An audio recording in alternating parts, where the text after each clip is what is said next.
Hello friends, मिसाल talent education में आपका बहुत बहुत स्वागत है।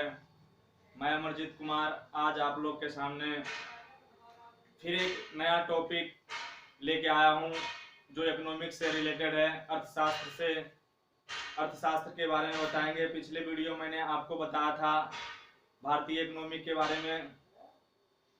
तो आज हम दोस्तों फिर आज इकोनॉमिक्स पे ही चैप्टर पे आज हम बात करेंगे और इकोनॉमिक्स के बारे में ही बताएंगे, जो कि एक चैप्टर है आर्थिक विकास दर। आर्थिक विकास दर के बारे में बताएं किस तरीके से आर्थिक विकास दर जो है वो हमारा घटता है बढ़ता है। उस हिसाब से हम देखेंगे कि आर्थिक विकास दर से क्या प्रभाव पड़ता है, इसकी समस्या क्या है, इसका समाधान क्या है, और इसके साथ साथ ये देखेंगे कि ये जो चीजें हैं इसकी जो किनकी गलतियां हैं जो कि ये हो रहा है, जो हमारे देश के सरकार है जैसे प्रधानमंत्री नरेंद्र मोदी की क्या गलतियां हैं, किस तरीके से ये हमारा जीडीपी में घटौती हो रही है, घट रहा है, जीडीपी की बढ़ रहा है। ये सारे चीज के बारे में आज हम जानकारी लेंगे।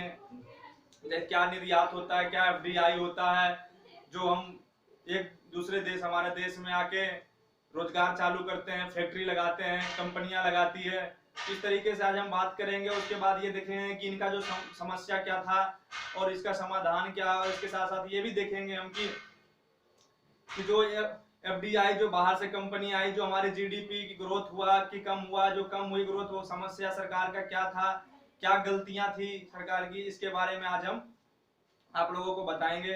तो सबसे पहले आज हम देखते हैं कि जो भारतीय आर्थिक विकास दर है, जो बचत और निवेश है, इसके बारे में आज हम बात करेंगे। बचत निवेश होता क्या है। सबसे पहले हम ये जानते हैं स्टूडेंट की बचत किसे कहते हैं और निवेश किसे कहते हैं। सबसे पहले हम ये देखते हैं कि बचत क्या होता है और निवेश क्या होता है। तो मैं आपको एक बेसिक कॉन्सेप्ट इसके बारे में पूरा कंप्लीट करवाऊंगा, जो कि मैंने एक एक पॉइंट को ही एक बार में कवर करने का, एक वीडियो में एक ही पॉइंट में आप लोगों को कवर करवाऊंगा कि एक पॉइंट को सही ढंग से समझा के पूरा कॉन्सेप्ट क्लियर करवा के पूरे 3-4-5 वीडियो में ही पूरे विकास आर्थिक विकास दर के बारे में पूरा अलग अलग भाग में इसको समझा पाऊंगा आप लोगों को सही ढंग से। तो फ्रेंड्स आज मैं चलता हूं कि बचत और निवेश के बारे में बात करने के लिए। तो बचत होता क्या है। तो सबसे पहले हम ये जानते हैं कि बचत कहते किसको हैं। बचत हम उसे कहते हैं, जैसे मान लिया जाए आपके घर में, आपको एग्जांपल देके समझाता हूं कि मान लिया जाए आपके घर में, सबसे पहले इसमें क्या होता है, जो आपके घर में सदस्यों की संख्या देखी जाती है। सदस्यों की संख्या कितनी है। जो सदस्यों की संख्या होती है, जैसे मान लिया जाए 5, आपके घर में 5 सदस्य हैं। कितने? 5 सदस्य हैं, और प्रत्येक व्यक्ति का इनकम 2-2 हजार रुपए है। तो टोटल कितने हो गए? 2-2 हजार रुपए के हिसाब से टोटल हो गए 10,000 रुपए। 10,000 रुपए, जो 10,000 रुपए हो गए। अब इसमें हम ये देखेंगे कि जो हमारा खाना खर्चा क्या है, पढ़ाई खर्चा क्या है, हमारा इन्वेस्टमेंट कितना हो रहा है। तो उस हिसाब से जो हमारा खर्चा होगा, मान लीजिए टोटल खर्चा मिला के 5,000 रुपए हो गए, तो माइनस बच गए, प्लस बच गए 5,000 रुपए, यानी कि हमारे जो बचत होता है वो 5,000 रुपए बच गया। 5,000 में हम ये देखेंगे कि 2,000 रुपए हमें रोगी बीमारी के लिए निकालना है या चिकित्सालय के लिए निकालना है। उसके बाद जो 2,000 रुपए निकाल दिए उसके लिए भी, तो बच गए हमारे पास 3,000 रुपए। 3,000 रुपए, तो ये 3,000 रुपए जो है, इसको हम क्या कर सकते हैं, एक तरह से बचत कर सकते हैं। क्या कर सकते हैं? बचत कर सकते हैं, जो कि हम इस बचत को क्या करेंगे, बैंक में डाल के अपना सेविंग कर सकते हैं। क्या कर सकते हैं? सेविंग कर सकते हैं। अब उस वहीं पे बात करते हैं निवेश के बारे में। तो निवेश हम उसे कहते हैं जो हमने बचत किया, पैसे का जो हमने बचत किया। मान लिया 10,000, मैंने 3,000 रुपए का लास्ट में मैंने क्या किया, बचत किया। अब 3,000 में मान लिया जाए हम कुछ सेविंग में भी रख लें, सेविंग में ना रख कर भी या रख के भी हम उसमें से कुछ पैसे काट के क्या करेंगे, निवेश करेंगे। वो किसके लिए? भविष्य के लिए। बचत से आप एक छोटी रकम आप घर में बना सकते हैं। कम इनकम में आपका क्या होगा, बचत हो सकता है। लेकिन ज्यादा इनकम के लिए हमें क्या करना पड़ता है, निवेश करना पड़ता है। जैसे मान लिया जाए हमने कहीं बिजनेस किया, बिजनेस करने के लिए हमें क्या चाहिए, मुद्रा चाहिए, पैसे चाहिए। तो हम पैसे को निवेश करेंगे। क्या करेंगे? पैसे को निवेश करेंगे, उस बिजनेस में लगाएंगे। तो लंबे समय के लिए, भविष्य के लिए क्या किया जाता है, निवेश किया जाता है। तो हम अब यही बात करते हैं कि जो हमारा आर्थिक विकास दर है वो बचत और निवेश पे क्या प्रभाव है, तो इस बारे में आज हम बात करेंगे। तो सबसे पहले हम ये जानते हैं कि जो हमारे देश में सबसे ज्यादा जो क्या है, इसके सबसे ज्यादा जो हमारा जो विकसित है, जो सबसे ज्यादा तेजी से बिजनेस चल रहा है, वो किस चीज का बिजनेस चल रहा है, किसमें सबसे ज्यादा मार्केट में, जो कि पूरे देश में जो सबसे बड़ा बिजनेस है वो कौन सा बिजनेस है जो कि तेजी से चल रहा है। तो हम ये बात करते हैं कुछ दिन पहले की जो सबसे ज्यादा हमारे देश में बिजनेस चल रहा है वो रियल एस्टेट का बिजनेस चल रहा है। किस चीज का बिजनेस चल रहा है, रियल एस्टेट का बिजनेस चल रहा है, रियल एस्टेट का बिजनेस चल रहा है। किस चीज का, रियल एस्टेट का बिजनेस चल रहा है। तो अब हम ये देखते हैं कि रियल एस्टेट का बिजनेस क्या था। रियल एस्टेट का मतलब होता है जो कि मान लिया जाए हम कहीं भी मकान बनवा रहे हो, बड़े बड़े बिल्डिंग बनवा दिया, बिल्डिंग बनवा के क्या किया, उसे हम अपना निवेश करके हम उसमें क्या किए, पूंजी लगाए, क्या किए, पूंजी लगा के हम उसमें बनवाए। बनाने के बाद हम उसे बाद में प्रॉफिट पे क्या करते हैं, 2 साल, 1 साल, या 4 महीना या 2 महीने पे क्या करते हैं, उसको हम बेच देते हैं। जो प्रॉफिट होता है वो हमारा क्या जाता है, बचत हो जाता है। तो हम ये देखते हैं कि रियल एस्टेट में सबसे ज्यादा क्या होता है, चल रहा है, क्या चल रहा है, रियल एस्टेट में ज्यादा बढ़ोतरी हो रही है। तो हम ये देखते हैं कि जो रियल एस्टेट का जो बिजनेस था अब धीरे धीरे क्या हुआ, वो गिरने लगा। क्या गिरने लगा, स्लो डाउन होने लगा। क्या स्लो डाउन होने लगा। जो हमारा रियल एस्टेट बिजनेस बढ़ रहा था, जो हमारा रियल एस्टेट बिजनेस बढ़ रहा था, अब वो क्या हुआ, स्लो डाउन चलने लगा। तो हम यही बात करते हैं। जो सबसे पहले मैं आप लोगों को एक बात और बताना चाहता हूं, जो इकोनॉमिक्स होता है ना, जो अर्थशास्त्र होता है, वो आंकड़ों पे चलता है। क्या चलता है, आंकड़ों पे चलता है। तो हम यही देखते हैं कि जब हमारा ये जब स्लो डाउन होने लगा तो इसमें 30 वर्ष का क्या किया गया, सर्वे किया गया। 30 शहरों में क्या किया गया, सर्वे किया गया।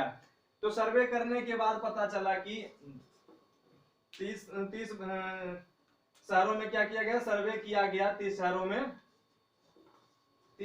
सर्वे किया गया। और सर्वे करने के बाद पता चलता है कि जो हमारा आंकड़ा है वो 12.76% लाख, 12.76 क्या है, इतने लाख हमारे घर जो है पेंडिंग में। क्या है, पेंडिंग में है।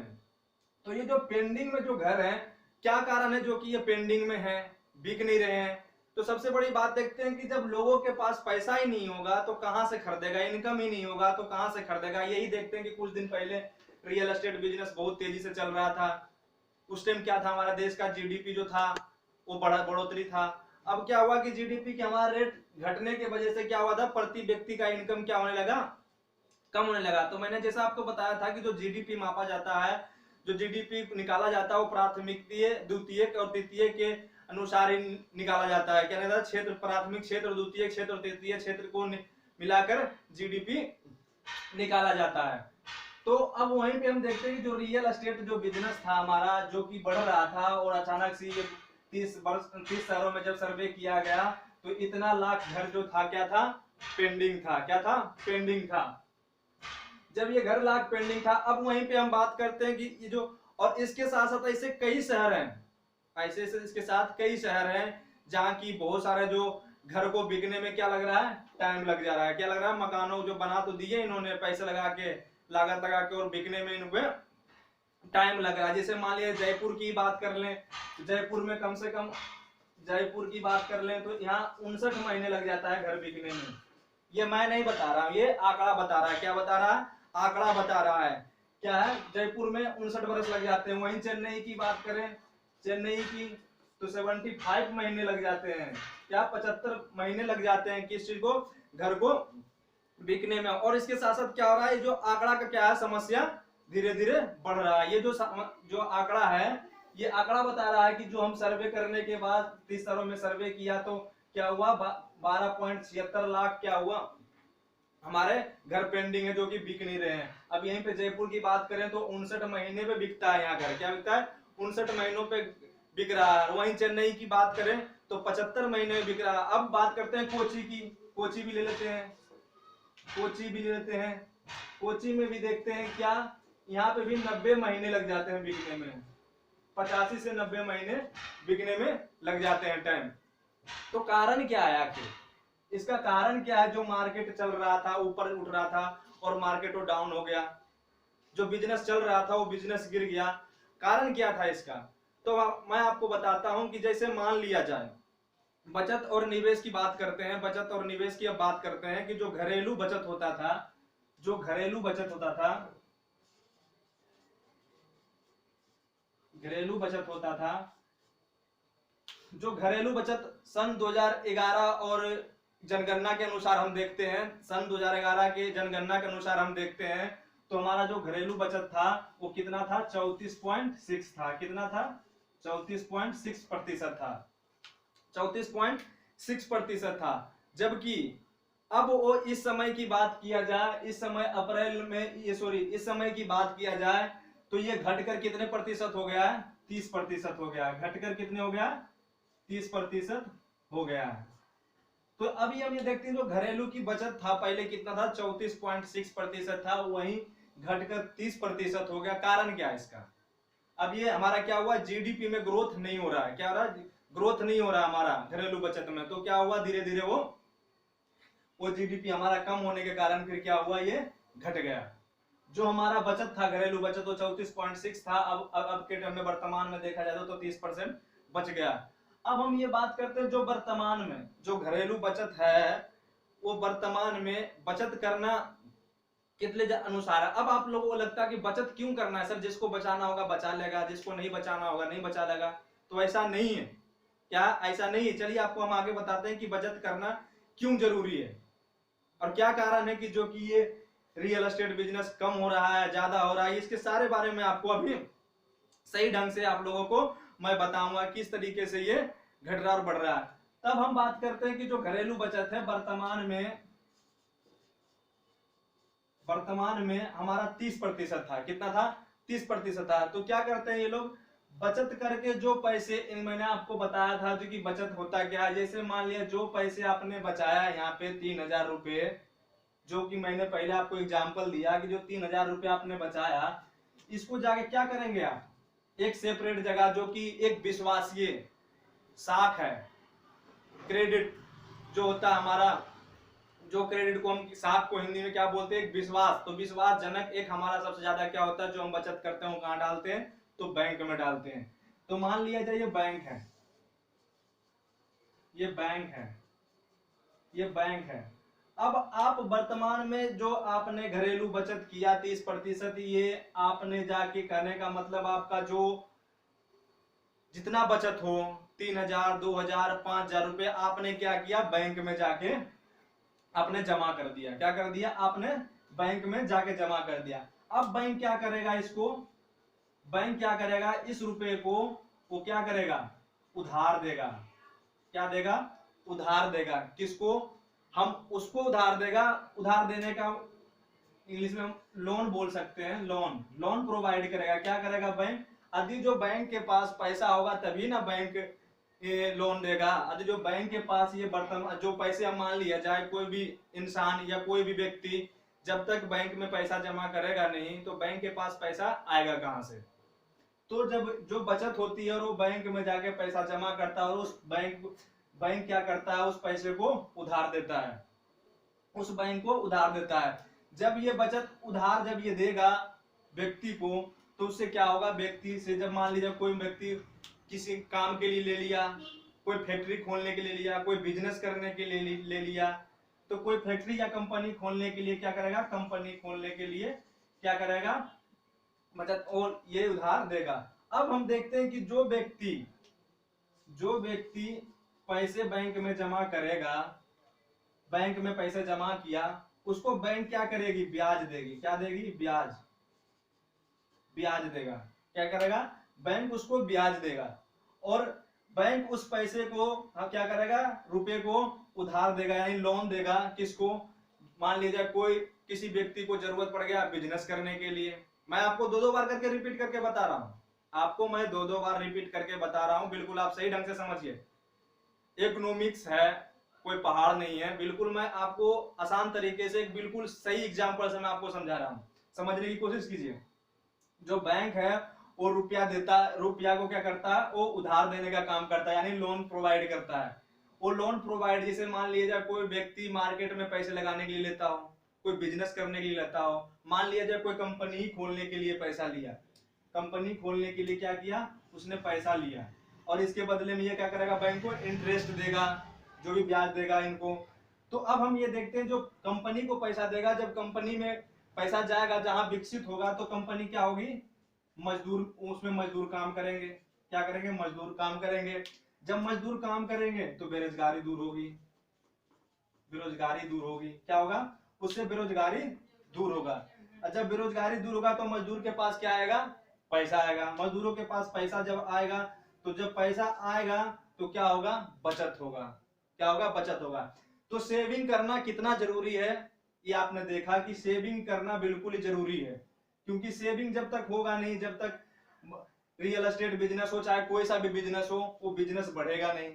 क्योंकि जब लोन ही नहीं मिलेगा व्यक्ति को, तो क्या होगा, वो लोन जब मिलेगा नहीं तो लोन की दर क्या हो जाएगी, कम हो जाएगी। तो हम यहीं पे अब आंकड़े की बात करते हैं कि जो आंकड़े की बात करते हैं, जो कर्जदार थे, जो बैंक जब इंसान को, कोई व्यक्ति को कर्जा देता था, तो पहले क्या था, जो कर्ज था उसका दर क्या था, 13% था। जो विकास दर था, कर्ज का जो विकास दर था वो 13% था।